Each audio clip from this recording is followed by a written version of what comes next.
So hi guys, for today's video, samahan nyo kong maggawa ng money cartel ritual. So ipapakita ko dito sa video pero syempre hindi buo yung ritual. Alam nyo naman, maraming evil eye dyan, baka kontrahin pa, kawawa naman ang clients. So after natin mag-cleansing ng mga gagamitin natin, sisindihan natin ang ating intention candle para siya ang magbigay ng energy sa ating mga items. So, dapat bago mo gawin yung mga cleansing na yan sa sarili mo, alam mo kung paano magprotekta ng sarili mo. Para kung may tatawagin kang deity, katulad ng Hecate, hindi ka naman maging, kawawa kung ikaw yung balikan ng mga ginagawa mong powerful na rituals.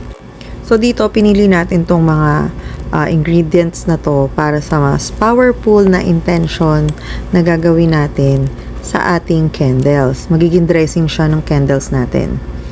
Dahil sobrang bilis ng pass-forward dito, hindi nyo na masyado makikita yung ibang ginagawa. And yes, gayuma oil ang gamit natin dyan. Mahal yan guys, alam nyo yan. Pero pwede kayong bumili yan sa sale.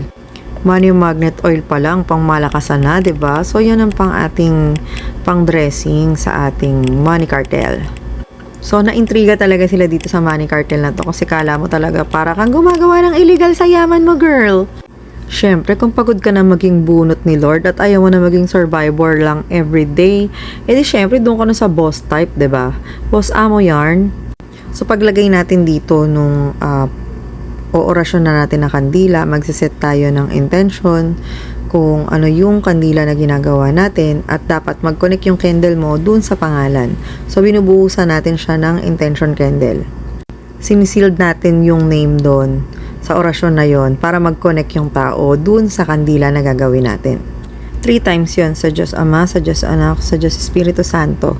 And nga pala, kung napansin nyo, yung paglalagay natin ng oil is pababa para papasok ang intention natin dun sa kandilang gagamitin. Kasi kung pataas siya, palabas siya, yun is yung mga negative energies na gusto nating tanggalin. Pag ganun ang pag-dressing ha. Pagkatapos no, na ipapakain din natin sa kanya yung mga ginawa nating ingredients na pang dressing para lumakas lalo yung intention sa candles natin. Ayan. So makikita nyo talagang kinakain siya ng apoy yun. Nag-spark siya dyan. So guys, ano pang hinihintay nyo? Magpa-orasyon na kayo ng money cartel kasi bihira to lumabas. So join na. Payad na kayo. Go na.